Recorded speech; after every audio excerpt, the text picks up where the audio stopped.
Capital 96.7 FM. Tu opinión importa. Tus mañanas ya no serán las mismas. Llega un estilo único. Tú ya lo conoces. Él no se calla nada. Capital presenta a Cristian Hudbalker. Adelante, Cristian. Hola amigos, para continuar subiendo nuevos programas necesitamos más suscriptores. Apóyanos suscribiéndote al canal y compartiéndolo con tus amigos. Gracias. Bien amigos, está en Radio Capital hoy Viernes Santo y vamos justamente a conversar un poquito, ¿no?, de las cosas clásicas que siempre pues se repiten en esta Semana Santa, pero que no por eso dejan de ser atractivas finalmente para disfrutar durante estos días. Una de estas cosas son, por ejemplo, las películas, ¿no? Las películas que una vez y otra vez se vuelven a ver. Estamos para hablar al respecto y otras cosas también vinculadas a la Semana Santa con Eloy Jauregui, escritor y periodista. Eloy, muy buenas tardes, gracias por estar acá. Gracias a ti, Cristian. Eloy, cuéntanos un poquito, porque también revisaba, ¿no?, tu crónica, ¿quién mató a Charlton Heston? Y claro, Charlton Heston, que aparece pues siempre, ¿no?, en las Semanas Santas, lo vemos en nuestras pantallas con esa película, los 10 mandamientos. Ben-Hur también la pasan. ¿Qué sensación te deja? ¿Cuándo fue la primera vez, por ejemplo, que tú viste esta película y por ahí te vuelves a pegar en la Semana Santa a ver estas películas? Sí, claro, ¿verdad? Modestia aparte, yo descubrí el cine junto con la religión. ¿Cómo así? O sea, cuando recién estaba yendo a misa con mi familia, mi mamá, mis hermanas. Al mismo tiempo, mi mamá y mis hermanas también me llevaban al cine. Correcto. Eran dos tipos de actuaciones y además el cine quedaba frente a la iglesia. O sea, en el domingo, digamos que se juntaban ambas cosas, ir a misa y ir al cine. Uno hubiera dicho ir a misa y ir al pecado. Porque la iglesia quedaba frente al cine, como digo, allá en Surquío, en la avenida Primavera, ahora se llama avenida Angamos, ahí a cuadra y media de la vía expresa. San Vicente de Paul era la iglesia, es la iglesia hasta ahora, y al frente quedaba el cine Primavera. Y los cines de barrio en esa época, pues sin dudas ni murmuraciones, pues presentaban películas sobre la pasión de Cristo, todas. Entonces, no necesariamente en la Semana Santa, durante todo el año. No, la Semana Santa. En la Semana Santa. No presentaban otra cosa. Ok. Y entonces eran 3 funciones diferentes, con 3 películas diferentes en cada cine. Había 5 cines en mi barrio, yo soy de Surquío. Igual en todos los barrios de Lima había esta costumbre, igual en los barrios de provincias, en todas las ciudades donde había cine, pues esa era la costumbre. Y yo he calculado más o menos un centenar de películas sobre Jesús. Sobre la pasión de Jesús, sobre la pasión de Cristo, el Gólgota, la crucifixión, y también sobre la vida, escenas de la vida de Jesús, o películas que tienen que ver, por ejemplo, hay un clásico español que se llama Marcelino, Pan y Vino, que también servía para la ocasión, que es el descubrimiento de un chico de la religión y todo, que conversa con los santos y cosas por el estilo. En fin, hay entonces toda una suerte de acervo, repertorio de películas religiosas que tienen que ver con la ocasión, con la fecha, con esta Semana Santa. Y ustedes dicen por qué, yo te pregunto, Cristian, ¿por qué? Porque creo, y eso que estábamos conversando antes, la Biblia, los textos evangélicos, los evangelios de diferentes apóstoles, parece que fuesen hechos por guionistas de cine. Porque uno tiene todo el condimento. Creo que lo más fácil para un realizador cinematográfico es leer la Biblia, porque ahí están todas las historias. Además, no solamente la historia de Jesús, es la historia de Jesús, es la historia de sus apóstoles, la historia de su familia, la historia de las mujeres que rodearon a Jesús, la historia de la Virgen María.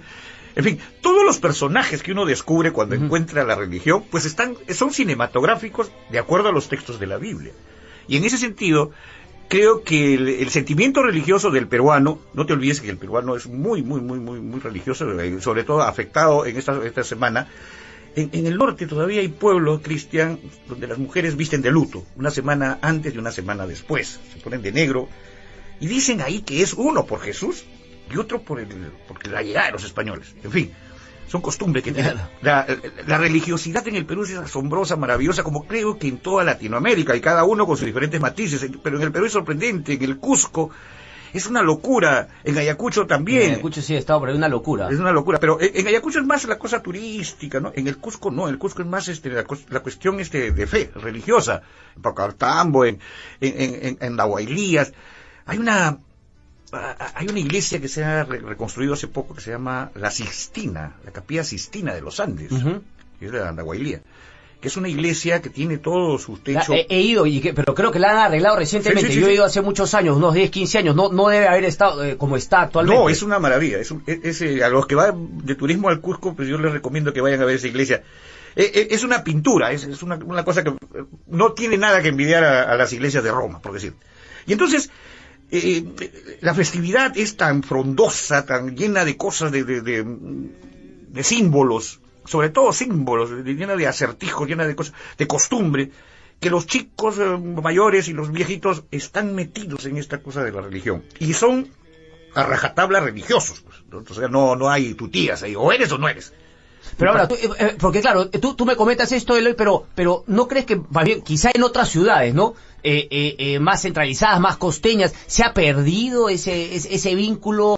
Por ejemplo, tú decías el sufrimiento, ¿no? Que todavía lo sientes en algunas personas muy católicas. En el norte me dice que se visten de negro, pero sin embargo en otros lados veo que es puro disfrute, ¿a dónde nos vamos? La playita. Sí. ¿Cómo se combina ese tema? O sea, por un lado se intensifica en los que creen y por otro lado no, o ¿cómo lo ves tú? No, yo creo que toda la vida ha sido así, ¿no? Hay gente que en realidad la toma en serio, y se lo toma a pecho y me parece correcto, y hay otros que no. Bueno, y en eso tiene que ver la libertad, la democracia y la institucionalidad. La religión católica, es verdad, o sea, la católica ha perdido en estos últimos tiempos, digamos, adeptos. ¿Por qué? ¿Por qué crees que lo ha hecho? Creo que porque no se ha modernizado. A pesar de todos los esfuerzos, por ejemplo, de la teología de la libertad, de la teología de la liberación, esta cosa del padre Gustavo Gutiérrez, que es la iglesia de los pobres. Correcto. Sin embargo, hay otra iglesia que es la del Opus, por ejemplo, que es muy pegada a la regla, que no se ha aligerado, que no se ha modernizado, y no, o sea, hay cambios evidentes, pues la sociedad ha cambiado, la ciencia, la tecnología nos pone pues frente a otros aparatos, frente a otros instrumentos, frente a otros lenguajes. La religión no se ha adaptado a eso.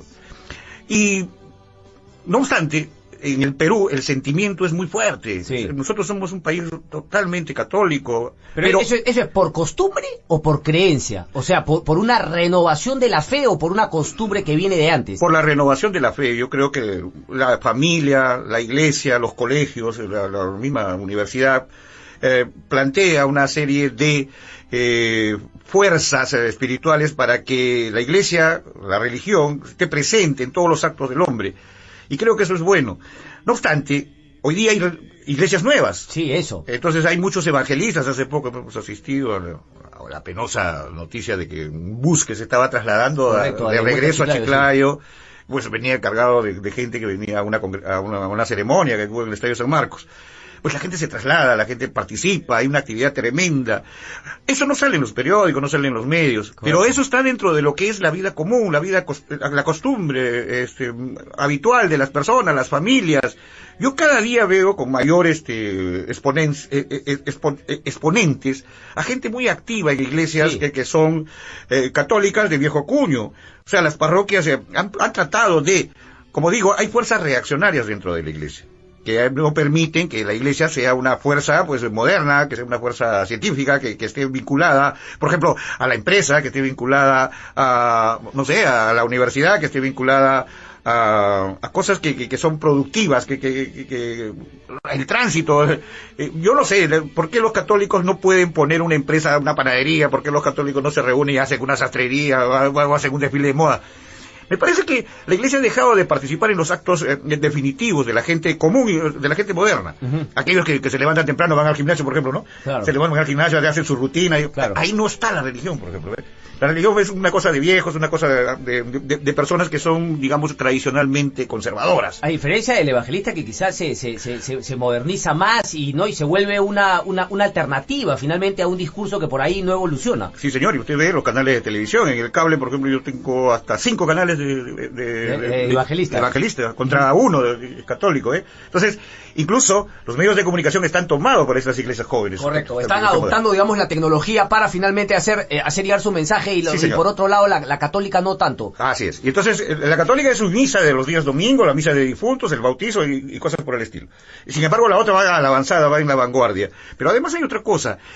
Las películas de Semana Santa, regresando al tema, eran pues precisamente una suerte de difusión. La película, la cinematografía, es eso. En esta última película sobre los nazis, hay un modelo, hay un ejemplo de un chico que era francotirador nazi, y que era un héroe alemán. Y resulta que el cine en esa época de la Segunda Guerra Mundial era tan potente como la Iglesia. Era tan, o sea, ¿de cuál estás hablando? La de Tarantino, la que quieren no exponer justamente la película que habían hecho de su gesta, exactamente, en un cine en París, exactamente. Sí, es en un cine en Francia. Y resulta que ahí yo veo un modelo, por ejemplo, de cómo la cinematografía se ha puesto a nivel de la religión. Yo decía al principio, Cris, que para mí el descubrimiento de la religión fue igual que el descubrimiento del cine. O sea, el cine es mi religión, en todo caso. Y entonces, ¿por qué? Porque yo te apuesto que más que leer el Evangelio, más que leer el catecismo, las películas que yo vi de niño me marcaron más, o sea, me hicieron mucho más católico. ¿Por qué? Porque la eficiencia de la imagen, el movimiento, la música, el rezo, eso de estar metido en una sala con luz apagada, solamente la pantalla ahí, correcto, es un acto de fe, es un acto de constricción. Pero quizá, Eloy, porque tú ¿cuántos años tenías cuando te llevaba entre el cine y la misa? Digamos, el impacto que te generaba ver el cine, los 10 mandamientos, me imagino, no, se abre el mar y todo, era una cuestión pues que a un sermón no te iba a impactar tanto por ahí. Yo creo que sí, ¿no? O sea, yo creo que todo lo que me decía el cura, todo lo que decía, todo el rito de la misa, estaba mejor representada en la película. Correcto. Entonces ahí estaba el ejemplo, ahí estaba el modelo. Yo lo veo a Moisés ahí levantando los brazos y abriendo el mar rojo, que no era rojo, digo yo, que era verde. Y la gente pasa por ahí, sus adeptos de Moisés, todos aquellos que iban a recibir luego los 10 mandamientos, y son perseguidos por el faraón y sus huestes. Y hay una cosa así de suspenso. Para filmar esa película, Los 10 mandamientos, se trasladó medio Hollywood a Israel. O sea, se trasladó toda la industria, crearon una ciudad. Claro. Hoy día es muy sencillo hacer este tipo de película. Yo he visto ese Gladiador, por ejemplo, donde está el Coliseo Romano. En realidad es un pedazo nada más, que se lo multiplican y lo hacen de acuerdo a como si fuera pues el Maracaná. No, en el cine antiguo, en el cine de los años 50, C.S. Bell, por ejemplo, estas grandes producciones de Hollywood, era en vivo y en directo, eran con extras, o sea, miles de extras, cargando piedras, miles de extras, esperando que baje Moisés del monte con las tablas sagradas. En realidad, ir al cine era pues limpiarme de pecados. En realidad, ir al cine en esa época era estar metido en un acto religioso. En realidad, ir al cine fue siempre un acto de constricción, un acto de fe. Esa maravilla del discurso religioso, más la cinematografía, más el arte de la cinematografía, Cristian, ha sido para mí todo por eso he escrito tanto sobre cine. Yo soy un cínico, me gusta el cine. Un cínico. Vamos a hacer una pausa, Eloy, y vamos a regresar para justamente un poco desgranar cuáles son las películas que más te han impactado y también de las últimas, porque han habido algunas últimas que se han hecho que también están bien bacanas. Hacemos la pausa y regresamos. Bien, estamos de vuelta, estamos conversando con Eloy Jáuregui justamente hoy, Viernes Santo, y un poco haciendo una reseña de la relación que ha habido con el cine y finalmente con la Semana Santa, ¿no? Siempre en Semana Santa vemos películas que se repiten y sin embargo ahí mismo nos pegamos nuevamente a verlas, ¿no? Ya sea por cachitos o finalmente te quedas pegado y nuevamente la ves. ¿Cuáles han sido tus favoritas, Eloy? Bueno, de las que he escrito, obviamente, ¿no? O sea, no son películas exactamente sobre la pasión de Cristo, pero sí son historias que están alrededor de. Eso es lo que decíamos siempre, sí, ¿no? Que finalmente la Biblia es con sus historias aparece siempre, ¿no? Cualquier historia, cualquier película, la tragedia del propio ser humano siempre se puede ver, las cosas positivas, negativas, las puede ver reflejadas en la Biblia. Así es, entonces, como decíamos también, parece que la Biblia lo hubiera hecho un guionista cinematográfico, un guionista de Hollywood. ¿Por qué? Porque está tan bien escrita, está llena de parábolas, está llena de anécdotas, llena de historias, llena de personajes, cada uno más cautivador que el otro, que hace que el cine se vuelva una suerte de sinfonía, una suerte de exposición de primer nivel. Y en ese sentido, creo que las películas han representado la mejor forma de propaganda religiosa que ha existido en este momento. Para mí, yo me quedo con Ben-Hur, por ejemplo, con El manto sagrado y con Los 10 mandamientos, para hablarte de tres películas. Claro, entonces, son películas que duran, además no duran, están divididas en dos partes. Dura como 3 horas. Correcto. Entonces, son películas que uno tiene que sentarse bien, ahí no puede estar distraído. Y claro, antes no había pues Blu-ray, no había DVD, ni mucho por ni muchas cosas. Uno veía el cine en el cine. No había televisión. Yo de lo que te estoy hablando son de mis primeros años, que no existía la televisión como se conoce hoy.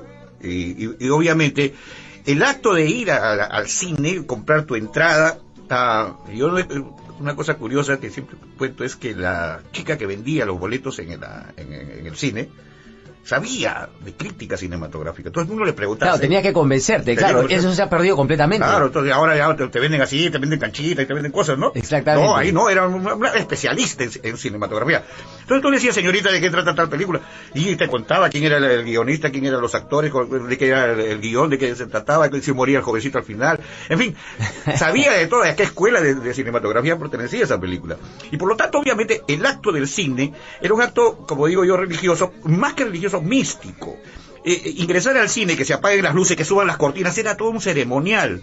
Y además había chocolateros, había gente que estaba con unas linternas, que llegaba la gente de noche. Los boletos, las entradas eran numeradas, o sea que no cada uno se sentó donde le daba la gana como ahora. No, uno iba a su asiento. Era todo un acto religioso. Correcto. Por lo tanto, creo que esas películas me marcaron. Creo que esas películas además nos han marcado a todos, porque no creo que haya algún peruano que se haya escapado de esta suerte de religiosidad que tenían las familias para llevarlos al cine. Pero ahí te tengo que ser sincero, ¿cuál es el manto sagrado? La de los 10 mandamientos y la de Ben-Hur, si las he visto, ambas con Charlton Heston. ¿El manto sagrado cuál es? El manto sagrado es una película precisamente que está basada en la crucifixión, en lo que es subir al Gólgota, y donde Victor Mature es uno de los actores de esa época, es el que representa a Cristo, y le ponen una tela, lo limpia, creo que es su mamá, María Magdalena, o no sé, una de las chicas que está ahí, y queda retratado el nombre o sea, las formas de su rostro quedan en la tela. Y eso produce una serie de... No te olvides que además, Cristian, la película siempre termina con un terremoto. O sea, cuando llega Jesús y resucita y está en la cruz colgado, hay una suerte de tempestad y cosas por el estilo. Todo el mundo sabe que va a ocurrir eso. Mira, toda la gente sabe, o sea, cuando hay una película de suspenso, cuando hay una película policial, uno hasta el final está pensando quién es el asesino, cómo lo mató, o fulano que parecía que era el jovencito, es el bandido. En el cine de la Pasión de Cristo, tú sabes que Jesús va a morir. Tú sabes que va a resucitar. Igual te pegas. Correcto. Igual te pegas. Ahora, ¿por qué te pegas? Dices tú. ¿Por qué? Porque son historias que están ligadas a nuestras historias familiares, a las costumbres, a lo que dicen los curas en el colegio, a lo que dicen los maestros. Entonces, uno está en el acto más democrático y más público de toda su vida, que es estar en el cine viendo la Pasión de Cristo. Creo que ahí participamos todos, con el dolor, con el recogimiento, con la cosa de sentirnos castigados y al mismo tiempo resucitados. Entonces, hay una suerte de castigo, hay una suerte de revelación de una injusticia, porque es que tú que eres hombre de leyes sabrás a qué me refiero. Este juicio mal llevado, correcto, por supuesto, ¿no? Que no es lo más transparente. No, y al final la dictadura del pueblo, ¿no? Porque a quién elige, ¿no? A Barrabás o a Jesús, y la gente, o sea, hay votación, pues hay unas elecciones, no es como roba pero hace obras, no. Claro. Acá roba y se va libre, no como el alcalde actual. Entonces, hay puesto una participación democrática de la gente. Entonces no es un cine exclusivista ni de un grupo, ni un sector, es el pueblo el que está ahí, es el pueblo de Israel, es el pueblo de Jerusalén. Entonces ahí está la magia del cine, y ahí está la magia de estas películas que están entroncadas no solamente a la historia religiosa, están entroncadas a la historia universal, porque son capítulos de la historia universal. Estábamos hablando también de que solamente la historia de Jesús está vinculada a una historia oficial. Ok, o sea, digamos, convenientemente seleccionada. Convenientemente seleccionada, eso lo hace pues Roma, lo hace el Vaticano. Pero en esa época, ¿cuáles eran entonces los libros sagrados que eran los oficiales y cuál no eran? Porque hay un montón de historias religiosas que no son oficiales. A ver, qué detallitos, porque me contabas también que estás justamente trabajando ahí en una cosita que nos vas a regalar pronto, ¿no? Pero algunas cosas que no están, digamos, en la historia oficial. Claro, por ejemplo, hay libros de apóstoles, el libro de Judas, cosas que, o sea, los evangelios apócrifos que dice la religión. A los evangelios apócrifos son aquellos que existen pero que no son reconocidos. Correcto. Por la religión católica, por la religión oficial. No obstante, en numerosas investigaciones recientes, libros del gran Dan Brown, esta cosa del Código Da Vinci, por ejemplo, que claro, ya sales tú pues del vínculo de la Pasión de Cristo y te metes ya a una cuestión policíaca, misteriosa, de suspenso. Es otro ámbito al que se da. Evidentemente, fíjate, el poder de la escritura en aquel tiempo era de tanta envergadura que lo que estaba escrito era lo que había ocurrido. sea, ahí no se podía negar cosas, no eran leyendas ni mitos. Cuando se descubre la escritura, se descubre la verdad y la mentira. Porque lo otro era oral. Correcto. La historia era oral. Correcto. Pero con la escritura... Digamos que se queda prueba de algo, lo que está escrito ahí. Efectivamente. La escritura es el mejor reconocimiento al desarrollo del ser humano. La escritura más la religión es el mejor reconocimiento a la espiritualidad del ser humano. Entonces, ahí hay la combinación perfecta entre lo que es la creencia y lo que es la ley, lo que es la tabla, lo que es la letra, lo que es la grafía, lo que es la gramática. La gramática religiosa es convencional, pero además convence. O sea, no solamente es una suerte de discurso masivo que ordena las cosas, sino que además convence. Y convence porque dice la verdad. Ahora, si tú vas a negar aquello que está escrito, que es mentira, pues, a ver, tienes que demostrarlo con otro tipo de escritura. Y hay, sí señor, Cristian, hay otro tipo de documentos, hay otro tipo de libros sagrados que probablemente lo han escrito religiosos o apóstoles de esa época que no eran del agrado de la jerarquía religiosa, porque siempre hay una jerarquía, y siempre hay alguien que apuesta, siempre hay alguien que acepta y otro que divulga. Hay cosas que, por ejemplo, Judas no era tan maldito como dicen. Judas era más bien el mejor amigo de Jesús, y Judas era su pata. Con él habían parado para arriba y para abajo, hasta se dice que fueron al desierto, los dos, y estuvieron orando tantos días y vagando por ahí y por allá. Y el descubrimiento de la verdad, esto del Hijo de Dios en Cristo, está vinculado al hecho de ser amigo de Judas. Entonces, hay apóstoles, no son 12 pues, son más. 12 eran los que tenía Alan García. Los 12 apóstoles. No. Hay otros libros donde habla que eran más. O sea, que era toda una suerte de comitiva, es una suerte de congreso. Correcto. Entonces, la última cena no era pues tampoco esa cenita chiquita que está retratada en algún esbozo artístico. No. Fue una gran convención. Es la despedida de Jesús de esta tierra. La inmolación. Y eso lo hizo ante un gran tribunal, ante un gran espacio donde estaban sus adeptos. Entonces, por lo tanto, todas estas formas de misterio, todas estas formas de creencias, están retratadas en este libro maravilloso que es la Biblia, que a diferencia de otros libros religiosos, Cristian, es un libro que sirve para llevarlo, para caminar con él. No es el libro como el Corán, por ejemplo, que el Corán es muy sectario, es un libro de recetas. Ajá. No, la Biblia no, la Biblia es un libro de historias, de leyendas. Así como existen las leyendas celtas, por las cuales surge luego, fíjate, de los celtas, estoy hablando de la época de los vikingos, surgen todo lo que son los brujos, las princesas, los enanos, todo lo que son estos libros recientes, de crónicas, de Narnia. Correcto. De fenómenos así, de personajes que no son naturales. Igual, la Biblia es ese libro que reúne aquello que no se había reunido antes, la actitud del hombre frente al ser superior, la actitud del hombre frente a su contemporáneo y la actitud del hombre frente al respeto que debe tenerle a la institucionalidad que en ese momento se estaba formando. Entonces la sociedad se iba creando, se estaba creando la escritura y se estaba creando el concepto de Dios, se estaba creando el concepto de un ser supremo. Y todo esto, fíjate, escrito con una diafanidad, con una brillantez, con una elegancia y con una elocuacidad que es sorprendente para la época. Los libros bíblicos son un ejemplo de la mejor literatura que se ha hecho en toda la historia de la humanidad. Después no se ha podido superar a este libro maravilloso, los nuevos evangelios y el Antiguo Testamento. Entonces, son libros que son la base de la conducta de los hombres y por lo tanto son la base de la conducta de las leyes, de la jurisprudencia.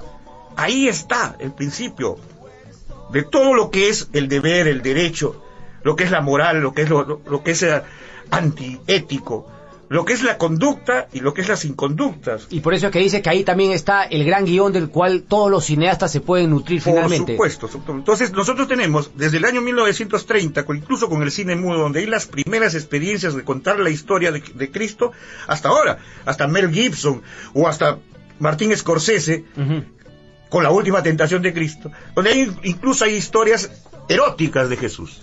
Entonces, correcto, eso, claro, y que también, por ejemplo, generó un cierto disgusto, ¿no? Porque como tú decías, claro, al igual que esos apóstoles que contaron una historia y que han sido considerados apócrifos porque no se acomodaba, digamos, al discurso oficial, igualito, ¿no? Mel Gibson, siendo muy conservador, ¿no? Planteó Scorsese planteó una teoría que finalmente no gustó a muchos.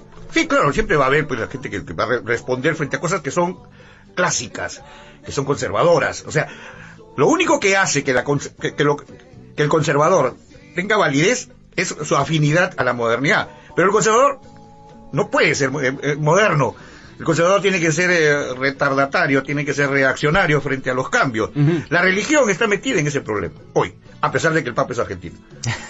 La religión... Vamos a hacer una pausa y vamos a regresar de inmediato. Estamos hablando muy interesante con Eloy Jauregui sobre todas estas tradiciones y un poquito remontándonos también, ¿no?, al origen, ¿no?, a la Biblia, que finalmente el gran guión del cual se pueden nutrir varios cineastas y de hecho lo hacen. Pero independientemente, ¿no?, de lo que comentábamos, la de Scorsese y la de Mel Gibson, faltan algunas, ¿no? En los últimos tiempos se está perdiendo ese tema. Me pregunto también si es quizás la iglesia debería hacerse su productora de cine. Hacemos la pausa y volvemos. Radio Capital. En Capital, estas son las noticias que todo el mundo comenta. La imagen del Señor de los Milagros salió de la Catedral de Lima luego de participar en el Sermón de las 3 horas. Más de 500 actores escenificaron el Vía Crucis en el Cusco, que recorrió 2 kilómetros. El expresidente Alberto Fujimori fue dado de alta hoy y volvió a su vivienda en el distrito de La Molina. Y murió a los 96 años Víctor Hugo Larrea, combatiente en la guerra con Ecuador y amigo del héroe de la Fuerza Aérea José Abelardo Quiñones. La CGTP pedirá reunirse con el presidente Martín Vizcarra para plantear una agenda laboral. Y en deportes, faltan 76 días para el Mundial. Capital, medio radial autorizado de la Copa Mundial de la FIFA Rusia 2018. Juntos jugamos el Mundial. En Capital, tu aliento importa. El uruguayo Tabaré Silva asumirá la dirección técnica del Real Garcilaso tras la salida de Óscar Ibáñez. Fueron las noticias que todo el mundo comenta. En Capital, tu opinión importa. Bien, estamos de vuelta conversando con Eloy Jauregui. Eloy, comentábamos justamente, ¿no?, sobre estas últimas películas que se han hecho. ¿Tú crees que hoy, al igual el impacto que tuvo en ti, finalmente esas películas lo tendrían con un chico de 10 años que se pega a la televisión a ver la película? Ojo que tú dijiste algo muy interesante, ¿ah? Antes era el acto de ir al cine, o sea, ya de por sí había una voluntad. Hoy por hoy, mayormente, uno prácticamente resbala en las películas que encuentra en la tele, ¿no? Porque no tiene nada que hacer, típico, termina de almorzar, prende y empieza el zapeo. Hay una diferencia importante, creo. Creo que eso es lo que nos distingue de aquellos que tenemos ya 60 años y de los jóvenes. Hay una diferencia en el acto mismo de escoger lo que es la industria cultural. La industria cultural es esta superproducción de artefactos como los DVDs, las películas, los discos, el MP3, los libros, las series, en fin, todo aquello que se produce para la gran industria cultural y que uno hoy día lo tiene en casa. No te olvides, Cristian, que antes apenas había radio. Entonces el cine era aquello que te daba un divertimento especial, que salía de lo herméticamente hogareño para trasladarse a lo que era público. Estos espacios públicos producían dos cosas: belleza y producían satisfacción. Antes la gente apreciaba más el arte del cine, conocían más. ¿Por qué crees tú? ¿Porque la oferta las alternativas no eran tantas? Claro, era menor. Correcto. O sea, la gente comentaba más de un director porque hacía una película al año. Claro. Hoy día se hacen 3. Correcto. Y antes habían 10 directores y hoy día hay 1000. O sea, la producción, la oferta es demasiado. La entrega de un Oscar en el año 1960 era una conmoción internacional. Claro, me imagino. Hoy día la entrega del Oscar, pues las películas mismas, ¿no?, en esta última versión, por ejemplo, de este Oscar, pues todas estaban ahí, no había nada sobresaliente. Birdman gana porque tiene toda una cuestión especial sobre el tratamiento, no solamente de la historia, sino de la forma técnica, de la tecnología que utilizan ahí. O sea, hay un plano secuencia larguísimo, que uno cree que es en una sola cámara y son en realidad 20 cámaras. Lo que pasa es que al momento de edición parece uno solo. Correcto. Porque hay un aparato, porque hay una máquina, porque hay un sistema, porque hay un, qué sé yo, hay formas para hacernos creer que las cosas suceden cuando no sucede. El cine de antes, a pesar de que era una fábrica de sueños, Cristian, también tenía un impacto espiritual. En eso quiero decir, formaban fe, creaban conciencia. Por eso los nazis no se equivocaron cuando nombran a Goebbels para que sea el ministro de la propaganda. ¿Por qué? Porque él era un tipo de cine. Y en esta película, Bastardos Malditos, creo que se llama, sí, uno ve precisamente la adoración, el poder que tenía este ministro de propaganda de los nazis. Tal cual. Tú me decías, Cristian, que ¿por qué la religión católica no ha utilizado a un director para que sea el representante de la propaganda? Eso mismo, ¿no? O sea, ¿cómo se llamaba la del nazismo? Leni Riefenstahl, creo, ¿no? Que era justamente la engreída de Goebbels y que le daba pues todo el presupuesto. ¿Por qué no uno así también de la iglesia? Es probable que la religión no haya tenido este brazo cinematográfico del séptimo arte, pero creo que ha tenido otros brazos que son más importantes, o sea, los mismos curas con sus mismas inmolaciones. Correcto. Entonces, nosotros hemos visto cómo los religiosos son aquellas personas que, por ejemplo, se meten, los misioneros son aquellas personas que luchan y sacan la mugre y defienden lo que es indefendible. Y uno dice, ¿por qué hace eso una persona? ¿Cómo puede dejar su estatus? ¿Cómo puede dejar su familia? ¿Cómo puede dejar? Fíjate, esos modelos de los misioneros nada más, aquellos que vinieron a América, aquellos que vinieron aquellos que trabajan actualmente en la selva, en las zonas de no contactados incluso. Uh-huh. Es un modelo de entrega, es un modelo de un ejemplo de vida. Y hay otra gran película también que lo narra, ¿no? La Misión. La Misión, sí, señor. Entonces, nosotros ya no solamente hoy día estamos apreciando esta cinematografía religiosa, mística, sino que respecto a Jesús, sino también respecto ya a sus descendientes, a los curas, a los sacerdotes. Yo no soy muy afecto a hablar de determinados sacerdotes, pero sí reconozco que hay tareas que son ineludibles, como es el padre Gustavo Gutiérrez, de que hablaba de la teología de la liberación, uh-huh, que es la iglesia de los pobres. Pero también, así como hay la iglesia de los pobres, hay el cine de los pobres, pues. El cine de los pobres es el cine que se puede hacer y que la religión no lo hace.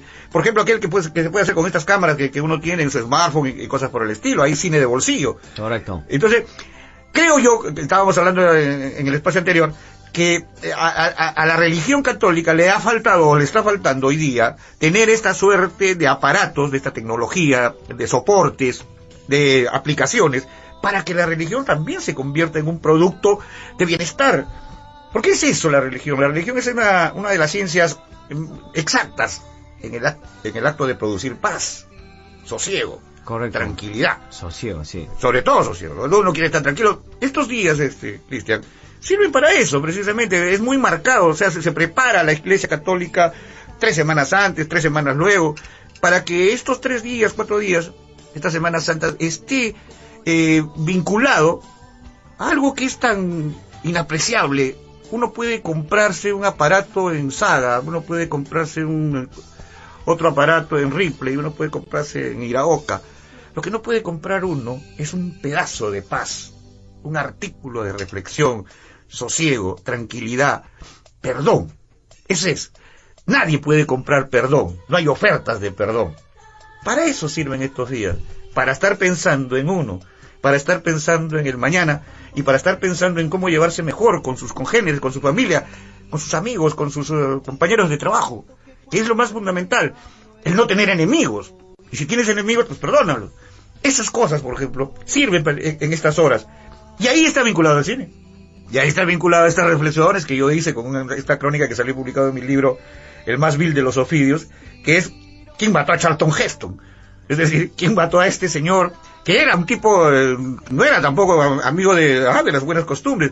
Es verdad, era el representante de estos héroes mitológicos, casi históricos, pero era un forajido, era un jijuna. Charlton Heston, como persona, era el presidente de la Asociación del Rifle. Exactamente, sí lo vimos en esa entrevista que le intenta sacar el periodista en la Bowling for Columbine. Así es. Entonces, claro, Michael Moore. Entonces, él era un tipo pues reaccionario, un tipo fascista. No obstante, fíjate cómo es la vida. Él era el que representa a los buenos corazones, a la persona íntegra, aquel que solamente sabe hacer el bien. Y ahora, esa disociación entre lo que representó Charlton Heston y lo que fue en vida. Así es una cosa pues realmente... La magia del cine. La magia del cine. La magia del cine pues hace cosas, ¿no? Marilyn Monroe no era tan rica como dice. No era tan rica como dice. Y también uno ahí se pela. Bueno, si hablamos de la cinematografía mística religiosa, pues Italia ha sido, creo yo, para mí, no tendrá pues al Vaticano como su mejor representante, pero tiene a Cinecittà, que es esta fábrica en Roma, ¿no? De Roma, que fue una maravilla con todo esto, lo que se llamó el neorrealismo italiano, que es una suerte de religión para nosotros, a los cínicos que nos gusta el cine, estamos enamorados del cine. Pues sin el cine italiano, que obviamente está vinculado a la religión, porque todas las películas desde Fellini, todos están vinculados con ¿cómo te digo? Claves religiosas. Correcto. Todo está metido en la mística de la gente, en la espiritualidad de las personas y en las creencias de las personas. Casi todos los personajes de Rossi o de Fellini o de Antonioni, todos están vinculados con esta cosa de la fe. O es el castigo a la culpa, o es aquello que te produce el arrepentimiento, o es aquello que te produce la pena y el dolor de haber actuado muy mal. El castigo, o sea, aquello que uno siente en la conciencia que hizo mal y que por lo tanto merece la muerte. Todas estas cargas están metidas en este tipo de películas del neorrealismo italiano, además con cine hecho en la calle, con cine popular. Y este cine popular obviamente está vinculado con las iglesias. En casi todas las películas italianas, la iglesia está presente ahí. El cura está presente ahí como personaje principal. Como personaje, ¿no? Como, claro. Sí. O sea, es la moral, la conciencia la que está caminando por la calle, gordo, de negro. Exactamente. Ahí está vigilante. Entonces uno dice, oye, así es la vida también de nuestros pueblos. En cualquier lugar de provincias usted va y, maestro, está el prefecto, el comisario y el cura. Y el cura no solamente para en la iglesia, pues para en los festines, para en las fiestas, para tomando. Ahora, qué interesante sería saber, por ejemplo, si todas estas poblaciones que la verdad son las que más viven de acuerdo en la Semana Santa, por ejemplo, los habrán juntado en una parroquia algún jueves o viernes de Semana Santa y les habrán proyectado estas películas que hacías mención hace rato, ¿no? Los 10 Mandamientos o Ben-Hur. No sé, quizás ni siquiera las han visto. Hay un centenar de películas para la ocasión. Hechas desde más o menos 1930. El gran cine, digamos, en el cual tú decías todavía pues no había esta tecnología, entiendo que en Ben-Hur, al igual que Lo que el viento se llevó, son miles de extras, no gente, nada de computadora, que por aquí que por allá. Todo además bien actuado, además papeles secundarios muy importantes, si no se soportaba la película. O sea, no solamente son los actores principales. Creo que el gran descubrimiento del cine moderno es la actuación de los segundos. O sea, para que hayan primeros tienen que haber buenos segundos. Correcto. Y en eso las historias religiosas pues es una maravilla, pues, ¿no? Porque los reyes magos, los pastores, las mujeres, la gente que tiene un negocio, los fenicios, en fin, los ladrones, son importantes. ¿Para qué? Para levantar la imagen del protagonista. Y en ese sentido, creo que el cine descubrió una de las cosas que para nosotros es importante, que es el hecho de dictarnos una parábola, de enseñarnos con un ejemplo cosas de la vida que nosotros tenemos que ver, actuar y mirar y reflexionar. En ese sentido, el cine ha sido más didáctico incluso que el propio catecismo, porque ahí está la vida de los religiosos, ahí está la vida de los que no son religiosos, de los pecadores, de los asesinos, de los culpables, de los virtuosos. Uno ve en esta gama de películas una serie de personajes y se queda pegado con uno. Y obviamente esa es la labor pedagógica, didáctica de una película. Porque, ojo, están hechas vinculadas precisamente a eso. Tienen una finalidad moralizadora. Correcto. Las películas. Aunque la realidad sea tan distinta. Hay más pecadores que virtuosos. Y claro, uno dice, pero en la vida real también es así. Sí, pues, la vida real también es así. Por eso, hoy, que los chicos aprovechan la Semana Santa para irse de campamento, para irse de viaje, yo les digo que cuidado con el huaico. No vaya a ser que mejor se queden en casa a ver para que vean los 10 mandamientos, mejor. Ahora que se están desbordando los ríos. Hemos alargado con el Senami, yo me he ocupado de eso, Cristian, de alargar el otoño caluroso. Para que estos, a ver, un ratito reflexionen. Y no hagan el desbande que hacen, pues yo sé que la gente se vaya a Cucho y se mete una borracheraza de 3 días. Yo también lo he hecho. Pero es el instante, creo que, a ver, tirarle una reflexión a estos días, que son, te digo a mis alumnos siempre, que vale la pena ponerse a pensar, a ver, ¿por qué tanta vaina por la Semana Santa? Pues por algo debe ser, ¿no? Por algo debe ser, o sea, tanta gente no puede estar equivocada, como decía siempre Facundo Cabral. Vamos a hacer una pausa y regresamos. Bien, estamos de vuelta con Eloy Jauregui y justamente estamos en este último bloque y nos, Eloy, me contabas fuera de micros que estás preparando algo, sobre todo detalles, ¿no? Que se pierden, obviamente nos quedamos, ¿no? En el mensaje, en la vida, el perdón, el sufrimiento, por salvarnos a todos, pero por ejemplo, hay detalles que me comentabas, estás escribiendo una crónica, por ejemplo, ¿no? ¿Cuánto cargaba? ¿Cuál era el peso que finalmente, no, Jesús cargaba? ¿De qué tamaño eran los clavos? Ese tipo de cosas, ¿no? Que finalmente pasan a ser simbólicas, pero que levantan la curiosidad de cualquiera. Claro, Cristian, tú sabes que yo soy periodista, investigador, todos los años casi estoy en esta misma cosa. Miles de crónicas, miles de historias he escrito sobre la Semana Santa. Incluso un chico casi se muere, uno que representaba a Cristo en estas pasiones que se hacen, estas obras de teatro populares que se hacen en Lima y sus en la parte de los pueblos jóvenes, en fin, de los conos. Obviamente la religiosidad, es verdad, nos lleva a obligarnos a reflexionar, pero también a curiosear. Yo me preguntaba, a ver, ¿cuánto había durado todo el padecimiento de cuando atrapan cuando lo apresan a Cristo, a Jesús, y hasta el día que muere? Correcto. O sea, que son más o menos 5 días.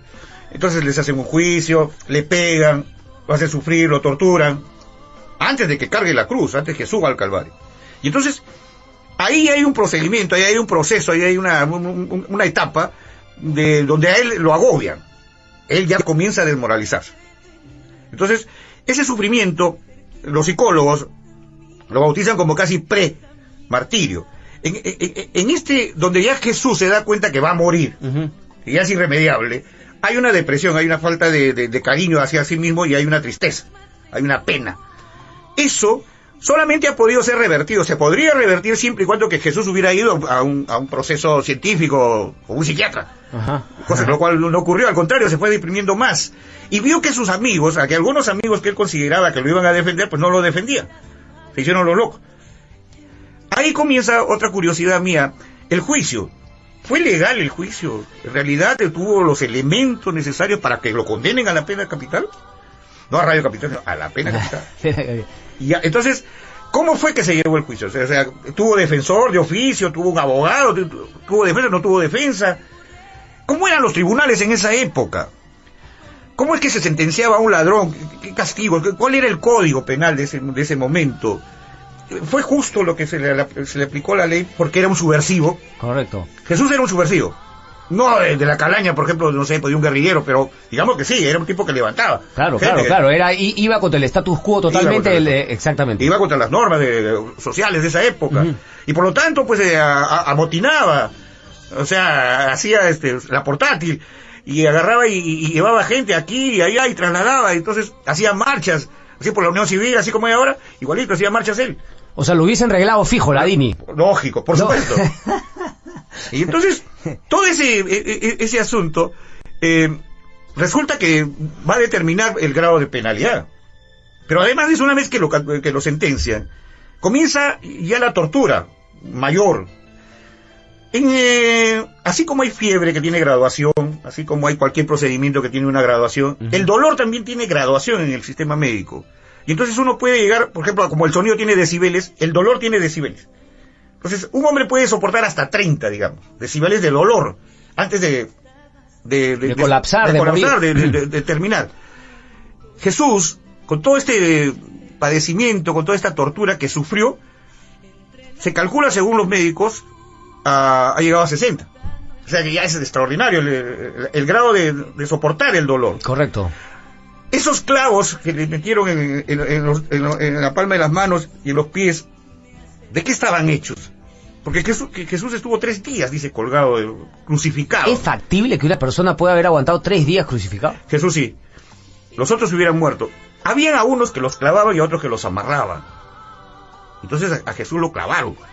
Entonces los músculos que penetró los clavos, que eran unos clavos de 15 centímetros de acero, perdón, de fierro, oxidado, hicieron mella inmediatamente en los músculos de las manos y desgarraron los mismos músculos y produjeron infección. O sea, Jesús mientras estaba vivo, estaba en un proceso de infección de las heridas que les habían producido los clavos. Luego, solamente el hecho de caminar 10 cuadras cargando 100 kilos ya es imposible. 10 cuadras. Jesús cargó 1 kilómetro, más o menos, y hacia arriba, hacia un monte, la cruz. Con ayuda, con no, castigado además. O sea, el dolor supremo más el dolor supremo más el dolor supremo. Tanto aguanta un hombre. He concluido con estas investigaciones, y esto también uno puede conseguirlos, que Jesús falleció de paro cardíaco, a consecuencia del dolor. O sea, el sufrimiento, que él ya probablemente ya no lo digería en el cerebro, sí lo sufrió a nivel corporal, ¿no? O sea, él se olvidó del dolor. Estaba en un estado de catalepsia que se olvidó del dolor. No obstante, su corazón ya no aguantó más. Bueno, todos estos detalles de la muerte es fascinante, porque uno descubre cada día más, la ciencia comienza a avanzar más. El cuerpo de Jesús no se ha encontrado luego, no está por ningún lado. No obstante, lo que dicen los testigos, aquellos que es el testimonio viviente de lo que sufrió Jesús, ha dado como resultado toda una suerte de autopsia. Eso es un poco lo que estoy revelando en este informe que estoy presentando, que sale este fin de semana, en la revista Variedades del Diario El Peruano, donde escribo habitualmente mis crónicas, y donde tengo la libertad de poder explicar esto, cosa. Yo lo podría decir como si fuera un religioso, pero no lo estoy diciendo así, lo estoy diciendo como un científico, lo estoy diciendo como un periodista que ha estado investigando, que ha estado averiguando, y no sé, ese es un ángulo también que a mí me parecía oportuno, pues darlo a conocer. Correcto. Eloy, tú me decías que eras ateo. Gracias a Dios. Gracias a Dios. Pero te veo también con un crucifijo del Señor de los Milagros. O sea, ¿cómo combinar tu ateísmo con finalmente...? No, es una broma. Yo digo eso siempre. Ah, ¿eres católico? Soy católico, apostólico y romano. Pues yo de chiquito he hecho mi primera comunión, todos mis hijos, mi familia. Yo vengo de una casa católica, de una casa... Sí, pues nacimos en Surquillo, pero pues nos trasladamos a la residencial San Felipe, mega Pitucao. Y entonces, claro, pues ahí hemos fundado la iglesia. Y practicante, pero también... Sí, señor. Practicante y con toda la de la ley. Pero entonces, por ejemplo, eres más cercano, por ejemplo, al padre Gutiérrez, sí, al cardenal Cipriani. No, al padre Gutiérrez, obviamente. Yo soy una persona de izquierdas, y entonces, por lo tanto, pues, mi visión, mi mirada es contra aquello que es retardatario, contra aquello que es reaccionario, dentro de cualquier creencia, cualquier ideología, cualquier filosofía. Yo creo más bien que la religión debe estar al servicio de los desvalidos, de los pobres, de la gente que no tiene. Por ejemplo, yo digo, ahora que han ocurrido los huaicos hace una semana en Lima, en Chosica, ¿por qué la religión no fue de frente como los bomberos y ayudar a... Es como si tuviera metido una tonelada de piedras a tu casa, a tu sala, a tu comedor. ¿Por qué no hay estas brigadas de religiosos que sean más activos frente a estas cosas? Yo digo ¿por qué la iglesia es tan estática, solamente recibe donaciones? No, yo diría que deberíamos un ejército de gente que más viva. Claro, eso es lo que... por eso yo pienso que la iglesia no está de acorde con lo que vivimos en estos días. Debe haber una iglesia militante, debe haber una iglesia más social, debe haber una iglesia... Yo sé que hacen todo lo posible para que le den al fiel, a los creyentes, la paz y no sé, el hecho religioso mismo, con todos sus preceptos, con todos sus mandamientos, con todo lo demás. Pero debería ser una iglesia mucho más efectiva, mucho más moderna, en ese sentido, o sea, con aplicaciones. O sea, no conozco, por ejemplo, gente vinculada a la religión que esté metida en las redes sociales con fuerza, ¿no? O sea, no participan. Claro, no hay un mensaje ahí, no está activo. No está activo. Entonces, te das cuenta, ahí tú te das cuenta nada más. La música misma, ¿no? Correcto. La música misma, debería haber música religiosa, pero con fuerza igual, para que competir con Madonna. Correcto. Existe. Sí, pero eso había una banda de rock que justamente había salido de una iglesia en Estados Unidos, me acuerdo. Pero eso es una cosa secundaria. Correcto. Mira, yo voy al Hueco. Hay 5 pabellones en el Hueco donde venden solamente música religiosa. Para que vean la cantidad de orquestas, la cantidad de cantantes. Hay salsa, cumbia, marinera, valses, todos los géneros, rock, claro, heavy metal, religioso. Pero son de iglesias modernas. No sé, las iglesias más antiguas son las más pacíficas, las más reflexivas. Las iglesias modernas son las más violentas. Las iglesias, o sea, todo lo que es el mundo musulmán, por ejemplo, ¿no? Es violentista, o sea, aceptas o no aceptas. Los japoneses no, por ejemplo, los asiáticos no. Las religiones asiáticas son mucho más contemplativas. Correcto. ¿No? Entonces, ¿por qué la vejez, la antigüedad ha hecho que estas iglesias sean de ese tipo? Las iglesias modernas son más violentas, como te digo, para imponer su pensamiento. Pero hay otras iglesias que son ni fu ni fa, que son estas iglesias americanas, los evangelistas, que o son estas iglesias alternativas, evangélicas, que han hecho de aquello que es popular también una forma de propaganda. A eso me refería. Por eso uno encuentra con estas iglesias que llegan en sus ceremonias, llegan al paroxismo, a una orgía de gritos, porque se transforma. Correcto. Uno pasa por ahí para hacer un concierto de rock. Sí, no, sí. Hay un pata gordo que está poseídos, también se le ve poseídos. Sí. No tengo nada con esta nueva religión, al contrario, prefiero a un religioso que a uno que no sea religioso. Porque me dices que tú eres católico practicante, pero también eres librepensador, ¿no? Te gusta la libertad. Tu posición respecto a la unión civil. Todo lo que sea unión, todo lo que sea fraternidad, todo lo que sea paz, armonía, yo estoy a favor de ello. ¿Por qué no? Eso va a solucionar el problema de violencia, porque creo que de repente no es natural. Que la costumbre no dice de esas parejas que son del mismo sexo. Pero creo que una pareja que se enamora, que tiene un romance, que deciden vivir juntos, porque lo hagan. Porque creo que estoy evitando tener dos narcos, estoy evitando tener dos delincuentes. Correcto. Tengo una pareja que se quiere, tengo una pareja que está armonizada. No me interesa el sexo. Eso es lo que me produce. Creo que la sociedad necesita de estos baluartes, de estos soportes, de estos anclajes que tengan que ver con lo que es la paz, con la armonía. Eso, ¿no? El amor, la ternura. No se debería haber un curso en el colegio que se llame Ternura 1, Ternura 2.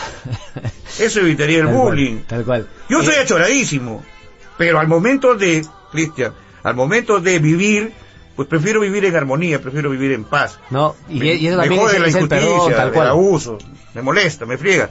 Pero yo prefiero pues que vivan dos homosexuales juntos, dos lesbianas juntas, una lesbiana y un homosexual, no sé cómo es la cosa, pero que vivan juntos, que vivan en armonía, que vivan en paz. Además, ¿quién soy yo para regir sobre sus cuerpos? Correcto. Yo soy a favor de que sus cuerpos y su espíritu digan un solo discurso: paz, amor, felicidad. Y con eso soy feliz. Eloy, entonces, para los religiosos y los no religiosos, reflexión en esta Semana Santa. Sí, señor. Bastante reflexión. Apaguen el televisor un ratito, pues. Apaguen el televisor un ratito. Pónganse a pensar, pónganse a mirar, váyanse al parque, paséense, den la vuelta, miren el cielo, tóquense, quieran. Y sobre todo respeten, ¿no? Respeten a todos. Eloy Jaure, un placer tenerte por acá. Hoy Viernes Santo, nosotros hacemos la pausa y regresamos con... Bien amigos, muy buenas tardes, bienvenidos aquí a una nueva edición en Radio Capital 96.7, donde tu opinión importa. 96.7 en Lima, pero nos escuchan en todo el país, sobre todo en esta fecha tan especial como es el Viernes Santo. Justamente se han fortalecido las costumbres católicas, las costumbres de Semana Santa en nuestro país, en la ciudad de Lima.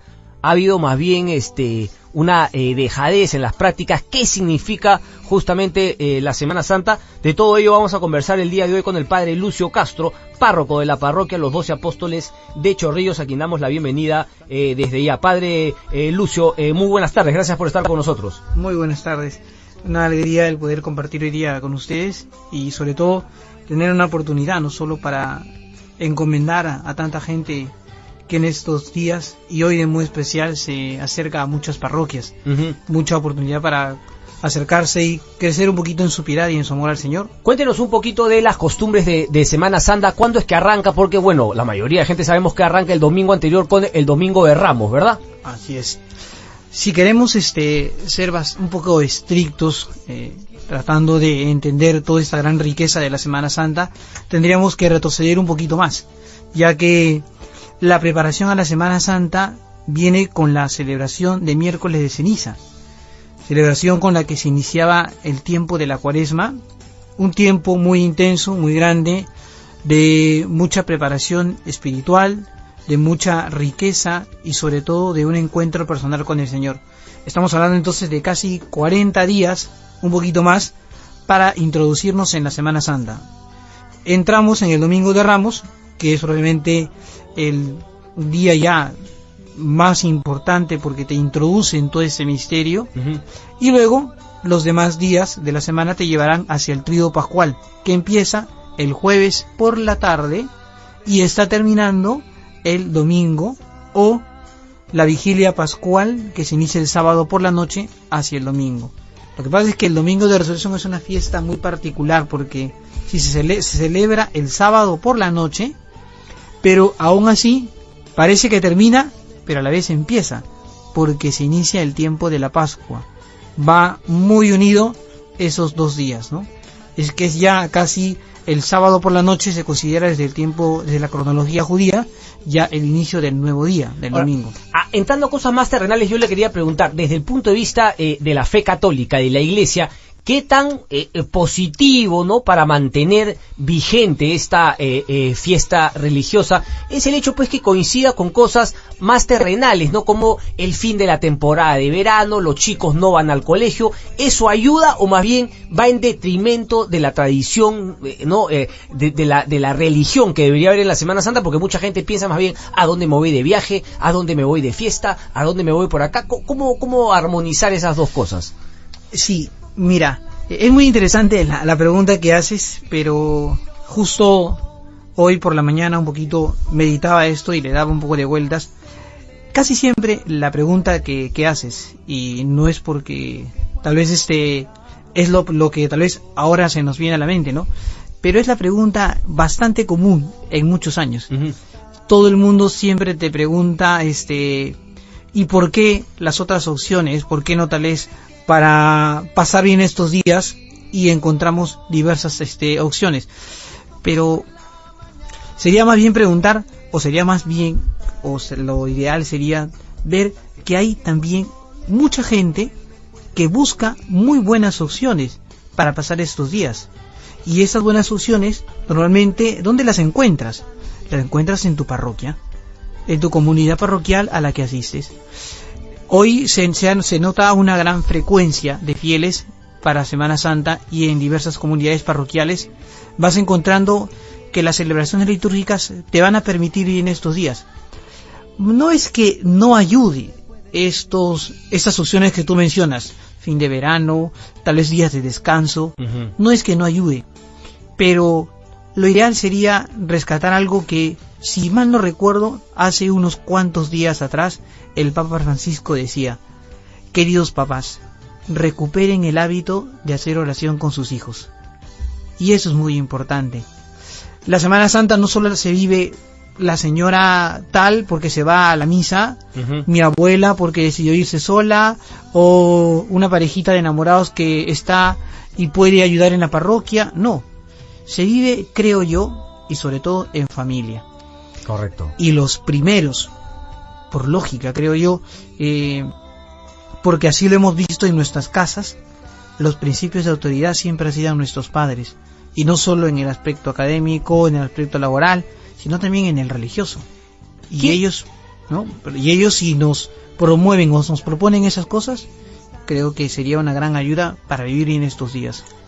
¿Qué debería hacer todo buen católico? ¿Cuál sería la recomendación para los padres, digamos, para pues cumplir con la tradición, la verdadera esencia de la Semana Santa, como todo buen católico? Por ejemplo, entiendo que hay un día que no se debe comer carne, hay que ir a misa jueves, viernes, sábado y domingo. ¿Cómo es un poco, digamos, para un católico promedio, no? O sea, en el buen sentido de la palabra, no sin ninguna condición peyorativa, ¿no? Yo creo que lo primero, lo escuchaba hace muchos años de un sacerdote muy anciano, y él nos decía: para que un católico promedio, como mencionas tú, pueda vivir bien estos días, debe recordar algunas cosas que son muy importantes. Primero, el católico no es una persona que en estos días se vuelve más piadosa. No es que le entra la piedad o se manifiesta en exceso su piedad, no, sino que, lo primero, decía él, vive estos días primero con naturalidad, como un buen católico, sin hacer cosas raras, sino con mucha tranquilidad, con mucha piedad, decía luego él. Y tercero, con mucha alegría. El cristiano no es una persona triste. Correcto. Entonces, no, digamos que no hay que hacer nada por obligación. Así, más que solo por obligación. Yo me atrevería a decirte que además de aquello que se tiene que hacer, porque está y hay que cumplirlo, habría que añadirle a eso la alegría y el amor del por qué lo hago. A mí me mueve en concreto ir a las celebraciones de Jueves Santo, ir hacia la celebración de Viernes Santo, estar en la vigilia pascual, en la misa el domingo, no solamente porque es un precepto o porque tengo que, sino porque descubro algo especial en aquello a lo que voy o lo que celebro. Entonces a la parroquia jueves, viernes, el sábado, y también hay que dejar de comer un día... El día Viernes Santo. El día Viernes Santo. Pero ahora, lo que usted menciona es digamos, una visión más moderna, ¿no? Porque también la fe católica tiene mucho también de sufrimiento, o quizás algo, una percepción equivocada, ¿no? Que usted ahora más bien nos dice que no, hay que vivir con alegría. Uno hubiese dicho, no, pero más bien había que acompañar a Jesús en el sufrimiento, ya el domingo en la resurrección la gente se alegra, pero no, tiene que ser una alegría. O sea, es que no es una percepción moderna, como tampoco traigo al recuerdo un concepto muy tradicionalista, no. Lo que te digo es tratar de entender que eso es algo que se ha vivido siempre, pero que en momentos se tiende a realzar muchísimo un aspecto, pero no todo. Y lo ideal, la Semana Santa es un todo. La Semana Santa no es solo un aspecto. Es curioso, mira, si queremos llamarlo así, una anécdota muy interesante. Nuestras comunidades parroquiales se abarrotan de fieles el Domingo de Ramos. Es impresionante cuánta gente se acerca. Luego, misteriosamente, empiezan a desaparecer algunos el lunes, martes y miércoles santo. Luego de ahí aparecen nuevamente el jueves con muchísima gente, porque algunos aprovecharán el jueves para empezar a visitar los templos o las iglesias. Una costumbre muy, muy antigua. El viernes también hay mucha gente, pero el sábado, por la noche, que curiosamente, decía San Agustín, es la madre de todas las vigilias y la misa más importante de todo el año, la gente que asistieron todos esos días normalmente baja el sábado por la noche. Se van de fiesta. Y el domingo ya no están. O tienes, pero poca gente. Se fueron de fiesta, porque sí, yo recuerdo que el sábado en la noche es la parte más intensa. Por ejemplo, yo que he estado en Ayacucho una vez, ¿no? La vigilia pascual. Vigilia, exactamente. Claro, es una celebración preciosa, muy bonita. Y esta celebración tiene una connotación de alegría inmensa. Ahora, no por eso se está dejando de lado el aspecto, digamos así, de reflexión, de dolor, de acompañar en el sufrimiento, de mortificación. No se ha separado. Pero lo ideal es que esto siempre esté muy unido, que lo llevemos siempre de la mano. ¿Qué se debe recordar? ¿Qué todo católico debe recordar en Semana Santa? ¿Cuál es justamente el mensaje? ¿Por qué justamente que Jesús muere por nosotros? ¿Cuál es un poco el mensaje, digamos, general, que mucha gente puede haberlo olvidado, ¿no? Porque en Semana Santa, como le decía, todavía no compro mi pasaje para irme de viaje.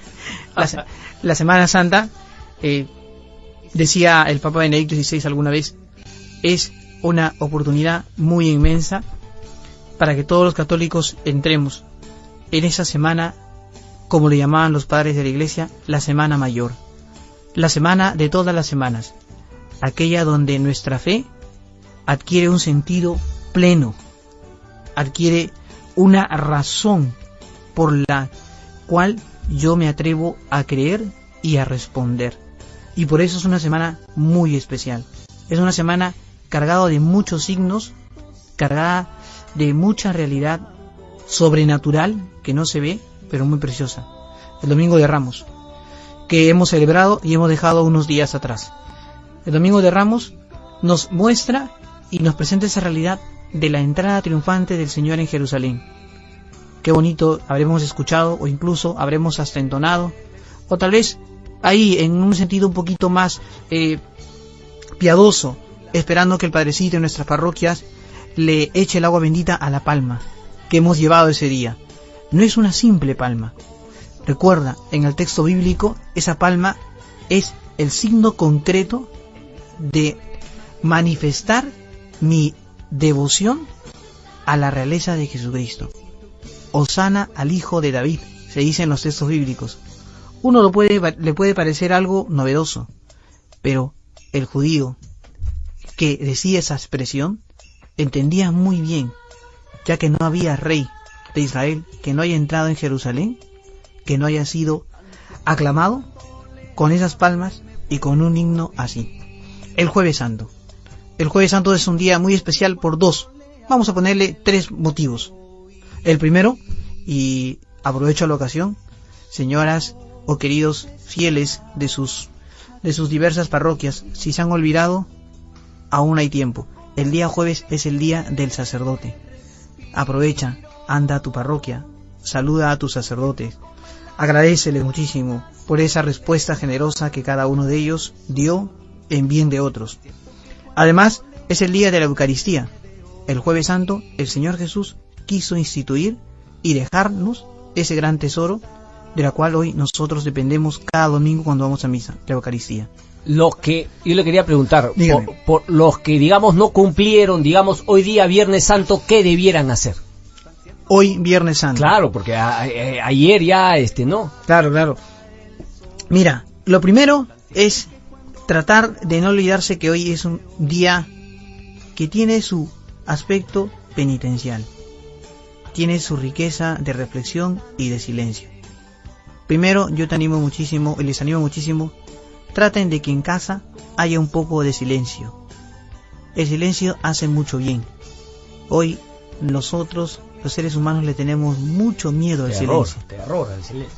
No, basta con ver a los jovencitos o a los niños. Llegan a la casa, prenden la radio. Llegan a la casa, prenden la computadora. Están con los audífonos. No, aquí. La radio está bien, padre, pero no queme el kiosco. La radio está bien. La radio sí está bien. Pero no me refería a eso, ¿no? Pero está. Pero sí hay un poco, digamos, la gente cada vez le tiene. Yo siempre decía, ¿no? Que es bueno también o sea, estar solo, no en soledad, sino estar solo, pensar, no replantearse las cosas o hacer un poquito de oración.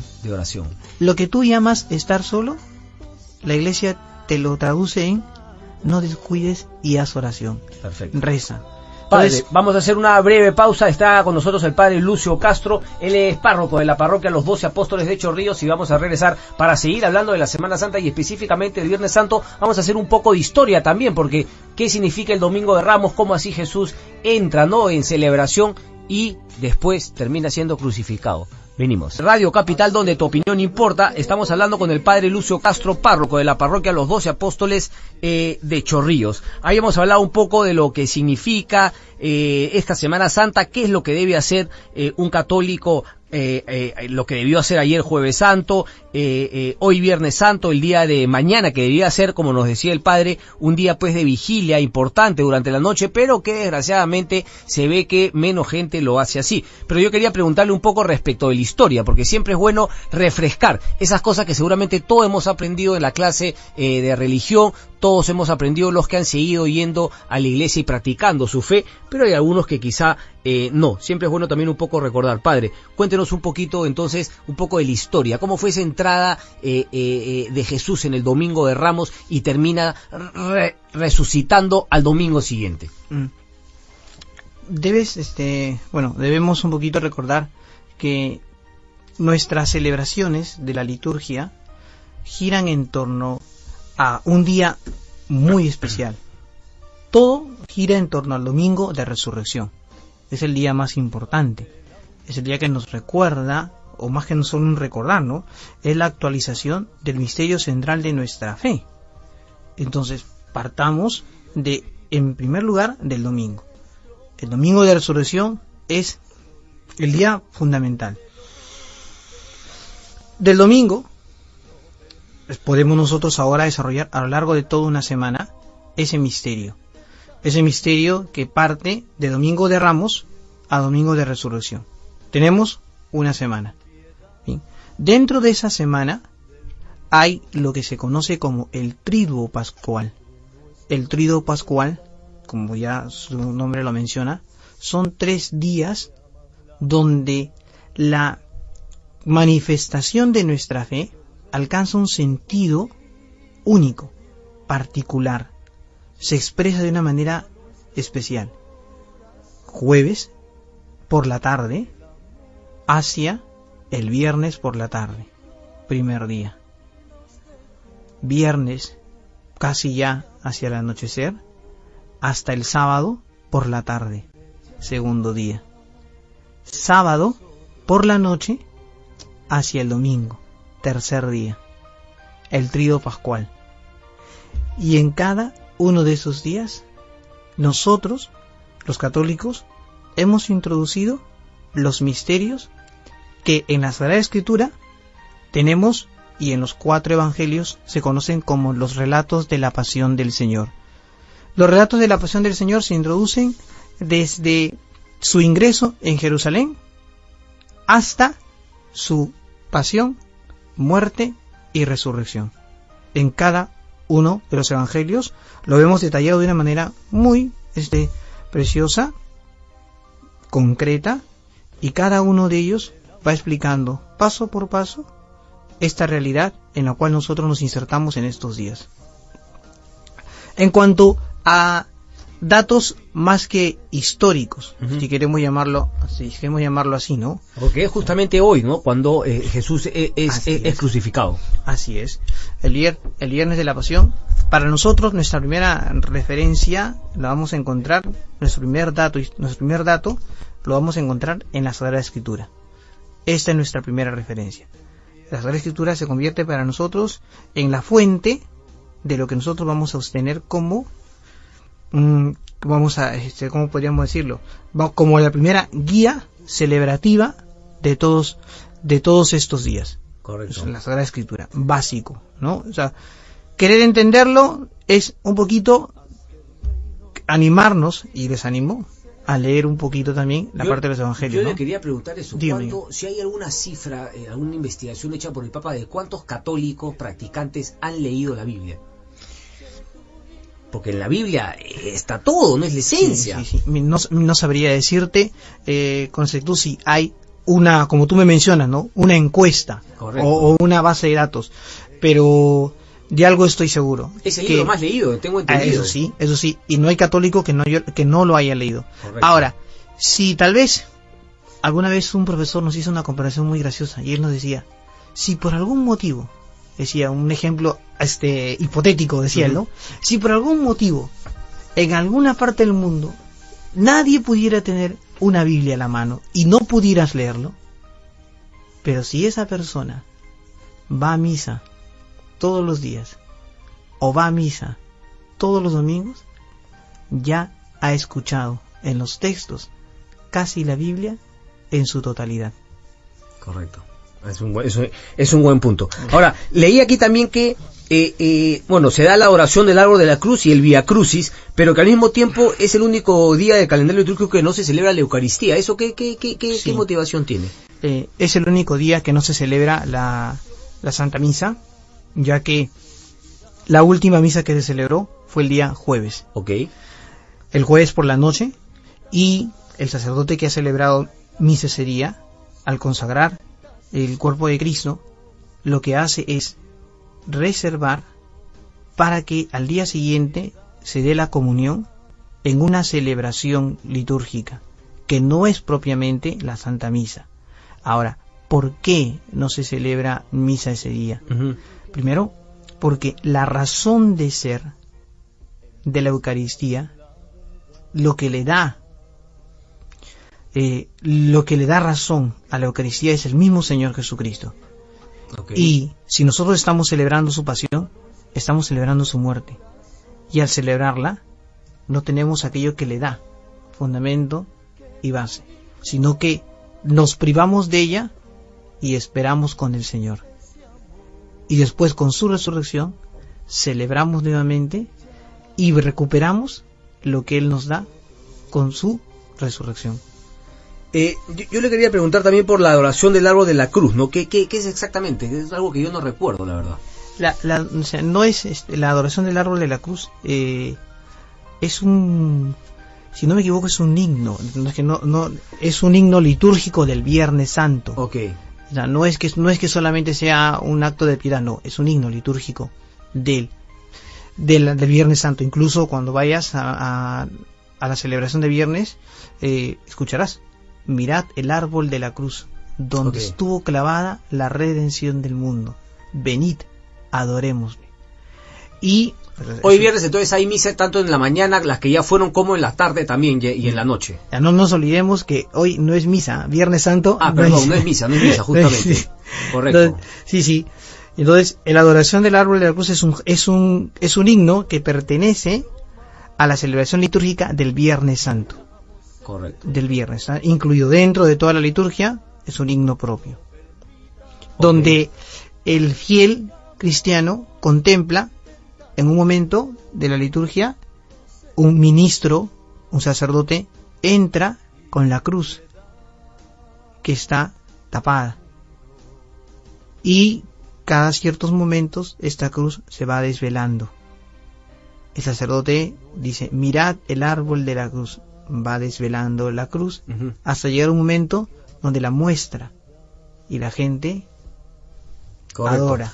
Vale, una pregunta muy personal desde su punto de vista. ¿Qué impresión le da que los medios, no, los canales, muchas radios también se pasan todo el año pasando pues programas como Esto es Guerra, Combate, y el Viernes Santo recién pasan las películas de Jesús, no, pues Moisés, películas de los 10 mandamientos del año de Mandraquí? ¿Es un poco hipócrita o cómo lo vio usted? No me atrevería a decir que es un poco hipócrita, pero inconsecuente en todo caso, ¿no? Un tanto irónico. Sí, tratemos de sacar lo bueno de todo esto, que a veces parece algo totalmente descabellado o patas arriba, ¿no? Pero por un lado digo lo bueno porque, caramba, si al menos estos medios de comunicación todavía sacan esto, es porque hay algo de Dios en ellos. Lo grave, y yo me asustaría, es que llegue una Semana Santa y no me pongan ninguna película. Y que pongan las repeticiones de Esto es Guerra. Ya. Eso ya sería complicadísimo, ya. Eso sí sería grave. Eso sí sería grave. Ahí sí tendríamos que preocuparnos ya. Cuéntenos un poco de su parroquia, padre. ¿Hace cuánto está usted en Chorrillos? ¿Cómo es su comunidad parroquial ahí? Trabajo en una comunidad parroquial bastante grande. Trabajamos 2 sacerdotes y un diácono. En esa comunidad yo voy por mi 3er año como párroco ya ahí, y estuve como casi 5 o 6 años de vicario parroquial. Como párroco voy para mi 2º o 3er año, y es una comunidad bastante grande, muy extensa geográficamente, y también marcada con algunas prácticas de piedad. ¿Cuántas ovejitas tiene, padre? Mira, cuando yo recién me nombraron ahí vicario y veía la última encuesta, estábamos hablando de casi 60.000 habitantes, solo la jurisdicción parroquial de los 12 apóstoles. 60.000. Hoy yo creo que ya en estos años esos 60.000 habrán aumentado de modo definitivo, ¿no? Somos 2 sacerdotes, tenemos casi 8 sectores en los que trabajamos.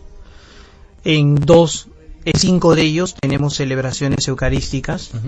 Ahora, por ejemplo, por el tema de la Semana Santa, hemos juntado en algunas capillas, ¿no? Por el hecho de que como somos 2, tenemos que estar, no podemos estar movilizándonos. Correcto. Entonces, algunas capillas bajan a las otras y se juntan los fieles para poder tener las celebraciones de Semana Santa. Correcto. Yo le quería preguntar, claro, un poco desde mi punto de vista no más objetivo, así terrenal, respecto también pues al avance que está teniendo los otros tipos de iglesias, ¿no? Evangelistas y qué sé yo. Y yo, más que digamos en un ánimo de separar, sino digamos de unir, ¿qué celebración hay en común en esta Semana Santa? O sea, ¿qué podría hacer una persona que no es católica, apostólica y romana, un judío, en base a esta celebración? ¿Hay algo en común con esas otras iglesias respecto de la Semana Santa? ¿O es algo netamente, o sea, los judíos celebran algo durante estas festividades también? Pascua y todo, porque yo sé que incluso la religión anglicana también tiene, ¿no? Esta celebración. Bueno, la Pascua judía está muy marcada también en ese tiempo, ¿no? Eso sí, eso está claro. Ahora, cuando hablamos de comunidades evangélicas o tal vez como se les dice sectas, que no creo que no me parece que sea el término más apropiado, pero no deja de lado de que ellos también busquen espacios para vivir bien estos días. Es que las celebraciones de Semana Santa son celebraciones litúrgicas con toda su estructura para que se celebre en la Iglesia Católica. Okay. Entonces, si tú me preguntas a mí, ¿y habrá algún equivalente en esas comunidades? Puede ser que haya, nadie dice que no. ¿Tendrán una forma particular o peculiar de vivir estos días? Nadie dice que no. Pero en el fondo, lo que más se resalta es esa característica del hombre como ser religioso, que sí sale en estos días. Padre Lucio Castro, muchísimas gracias. Nos dicen que el tiempo es corto, justo cuando le iba a comenzar a preguntar respecto del aborto terapéutico, respecto de la unión civil, pero bueno, entonces lo exonero esa pregunta. Muchísimas gracias, Padre, por estar con nosotros, por compartir Viernes Santo con nosotros. No, a ti, gracias por permitirme acompañarlos, y a todos igual les deseo una feliz Pascua de Resurrección, y que la alegría de Cristo resucitado no solamente nazca en nuestros corazones, sino en todas las familias. Gracias, Padre, muchísimas gracias. Hoy, Viernes Santo.